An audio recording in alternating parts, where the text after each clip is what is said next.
భారత్తో కపట స్నేహం కాకుండా మంచి స్నేహానికి సై అంటుందో లేదో చూడాలి. ముందు ట్రంప్ తన బుద్ధిని వక్ర బుద్ధిని మార్చుకోవాలని చెప్పి మరి ప్రపంచ దేశాలని కూడా మాట్లాడుతున్న పరిస్థితి. మరి చూద్దాం రానున్న రోజుల్లో అమెరికా ఏ రకంగా తన బుద్ధిని సరిగ్గా మార్చుకుని సరైన వేలో వెళ్తుందో లేదో వేచి చూడాల్సిన పరిస్థితి. ఇక అదేవిధంగా చూస్తే మున్సిపల్ ఎన్నికల్లో 3 అంశాలే ప్రధాన అజెండాగా వెళదాం.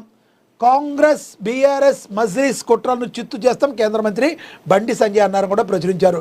రాబోయే మున్సిపల్ ఎన్నికల్లో కాంగ్రెస్ మజ్లిస్ బీఆర్ఎస్ కుట్రలను చిత్తు చేసి అత్యధిక స్థానాలను కైవసం చేసుకుంటామని కేంద్ర మంత్రి బండి సంజయ్ అన్నారు. సికింద్రాబాద్లోని క్లాసిక్ గార్డెన్లో జరిగిన బీజేపీ మున్సిపల్ ఎన్నికల విజయ సంకల్ప సమ్మేళనంలో మాట్లాడారు. మున్సిపల్ ఎన్నికల్లో బీజేపీకి ఒక్క ఛాన్స్ ఇవ్వాలని ప్రజలకు విజ్ఞప్తి చేశారు. తమకు అవకాశం ఇస్తే మున్సిపాలిటీ కార్పొరేషన్లో అభివృద్ధి అంటే ఏంటో చూపిస్తామన్నారు. రాష్ట్రంలో అత్యధిక కార్పొరేషన్లు మున్సిపాలిటీలు గెలిస్తే కేంద్రం నుండి అధిక నిధులు తెస్తామన్నారు. అవసరమైతే సిఎస్ఆర్ నిధులు తెచ్చి బీజేపీ పాలిత మున్సిపాలిటీలు కార్పొరేషన్ను అభివృద్ధి చేస్తామన్నారు. కాంగ్రెస్ 2 ఏళ్ల పాలనలో మున్సిపాలిటీ ఖర్చు చేసిన నిధులపై శ్వేతపత్రం విడుదల చేయాలని డిమాండ్ చేశారు. అభివృద్ధి, ప్రజా సమస్యలు, హిందుత్వం ఈ 3 అంశాల ప్రధాన అజెండాగా మున్సిపల్ ఎన్నికల్లో బీజేపీ వెళుతుందన్నారు. ఇక్కడ నుండి పోలింగ్ జరిగే వరకు కూడా ఒక్కో ఇంటికి 6 సార్లు వెళ్ళాలని మరి శ్రేణులకు దిశానిర్దేశం చేశారు. వార్డుల వారీగా సమస్యలున్న చోటుకే వెళ్ళి భరోసా ఇవ్వాలని సూచించారు. ఇక కాంగ్రెస్ బీఆర్ఎస్ పార్టీలో మజ్లిస్ దోస్తీ చేస్తుందని, బీఆర్ఎస్కు ఓటేస్తే గెలిచిన వాళ్ళంతా మళ్ళీ కాంగ్రెస్ గూటికే వెళతారని కరీంనగర్, నిజామాబాద్, భైంసా, నిర్మల్లో కాంగ్రెస్ బీఆర్ఎస్ పార్టీలతో మజ్లిస్ దోస్తీ కట్టిందని ఆయన గుర్తు చేశారు. మొక్కలు కానున్న బీఆర్ఎస్ రామచంద్రరావు కూడా మరి ఆయన మాట్లాడటం జరిగింది. రామచంద్రరావు చెప్పారు మొక్కలు కానున్న బీఆర్ఎస్ అని.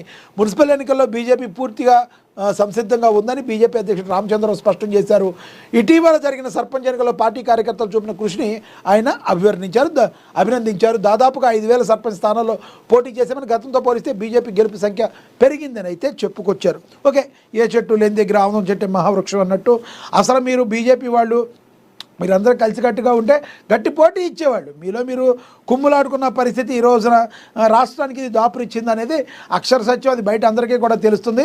ఓకే, ఇప్పటికైనా మీరు ఎక్కడ సమస్య ఉందో బేరీజ్ వేసుకుని ముందుకు వెళితే కొంత బెటర్మెంట్ అయ్యే అవకాశం ఉందని చెప్పి రాజకీయ విశ్లేషకులు చెప్తున్న మాట. ఎందుకంటే గతంలో ఎప్పుడు కూడా బీజేపీ పార్టీలో ఒక క్రమశిక్షణ ఉండేది. ఆ క్రమశిక్షణ కొరవడానికి కారకులు ఎవరు అనే దాన్ని 1కి 100 సార్లు ప్రశ్నించి సాక్షాత్తు మరి నరేంద్ర మోడీయే వచ్చి మీ అందరికీ కూడా గీతోపదేశం, దిశానిర్దేశం చేయాల్సిన పరిస్థితి వచ్చింది. ఏంటయ్యా మీ దౌర్భాగ్యమని మరి రాజకీయ విశ్లేషకులు చెప్తున్న పరిస్థితి. ఓవరాల్గా లెక్కేసుకుంటే బీఆర్ఎస్ కావచ్చు, మజ్లిస్ కావచ్చు, చట్టాపట్టాలు వేసుకుని ఆ కాంగ్రెస్ కావచ్చు, ముగ్గురు తిరుగుతున్నారు. మరి హిందుత్వ అజెండా, అదేవిధంగా ఎక్కడైతే కార్మికులు ఎవరైతే ఉన్నారో, ఎక్కడైతే కార్పొరేషన్లు ఉన్నాయో ఆ కార్పొరేషన్లో సిఎస్ఆర్ నిధులు తీసుకొచ్చి మరి రాష్ట్రం డెవలప్మెంట్కి మేము కృషి చేస్తాం, బీజేపీ 100% చిత్తశుద్ధితో ఉందని బండి సంజయ్ లాంటి నేతలు కూడా చెప్పడం జరిగింది. రానున్న మున్సిపల్ ఎన్నికల్లో విజయమే లక్ష్యంగా ఎటువంటి పరిస్థితుల్లో విజయం చేకూరుస్తుంది అని చెప్పి బండి సంజయ్ కావచ్చు, రామచంద్రరావు కావచ్చు పునరుద్ఘాటిస్తున్నారు. మరి బల్లగుద్ది చెప్తున్నారు. మీరేమనుకుంటున్నారు?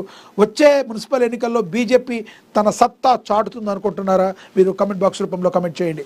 ఇక అదేవిధంగా సంగారెడ్డి ప్రజలపై అలిగిన జగ్గారెడ్డి పోటీ చేయను, ప్రచారం చేయనని శపథం. తన భార్య పోటీ చేసినా ప్రచారం చేయనని ప్రతిజ్ఞ. రాష్ట్ర వ్యాప్తంగా పార్టీ కోసం ప్రచారం చేస్తానని ప్రకటన. సంగారెడ్డి రాజకీయాల్లో సీనియర్ నేత టీపీసీ వర్కింగ్ ప్రెసిడెంట్ జగ్గారెడ్డి తన తాజా వ్యాఖ్యలు ఇప్పుడు రాష్ట్ర వ్యాప్తంగా చర్చనీయాంశమయ్యాయి. తన రాజకీయ ప్రస్థానంలో ఎన్నో ఎత్తుపల్లలు చూశానని ఆయన ఇప్పుడు తన సొంత నియోజకవర్గ ప్రజలపైన అలిగారు. తన ఓటమికి స్థానిక మేధావులే కారణమని, గత ఎన్నికల్లో తన కోసం సాక్షాత్తు రాహుల్ గాంధీ వచ్చి ప్రచారం చేసినా తనను ఓడించడాన్ని ఆయన జీర్ణించుకోలేకపోతున్నారు. రాహుల్ గాంధీని పిలిచి తాను అవమానించానేమో అనే బాధలో ఉన్నానన్న జగ్గారెడ్డి ఇక జీవితంలో సంగారెడ్డి నుండి ఎమ్మెల్యేగా పోటీ చేయనని సంచలన ప్రకటన చేశారు. రాజకీయాల్లో గెలుపోవటంలో సహజం, కానీ ఓటమికి ప్రజలను లేదా మేధావులను బాధ్యులను చేస్తూ నియోజకవర్గానికి దూరం కావడం అనేది ఒక విచిత్రమైన పరిస్థితి. ఎన్నికల్లో తన భార్య నిర్మలా పోటీ చేశారు, తాను మాత్రం ప్రచారంలో పాల్గొన్నానని ఆయన కరాఖండిగా చెప్పారు. రాష్ట్రంలో ఎక్కడైనా కాంగ్రెస్ తరఫున తిరుగుతాను, కానీ సంగారెడ్డి గడ్డపై కాలు మోపి ఓట్లు అడగనని ఆయన చేస్తున్న వ్యాఖ్యలు హాట్ టాపిక్గా మారాయి. తనను 3 సార్లు గెలిపించిన ప్రజల పట్ల ఇలాంటి నిర్ణయం తీసుకోవడం రాజకీయంగా ఎంతవరకు సమంజసమనే ప్రశ్నలు కూడా మరి వస్తున్నాయి. జగ్గారెడ్డి లాంటి మాస్ లీడర్ ఒక నియోజకవర్గంపై ఇలా అలిగి కూర్చోవడం వల్ల నష్టమైన వ్యక్తిగత ఇమేజ్కు కలిగే అవకాశం ఉందని కూడా మరి మాట్లాడుతున్నారు.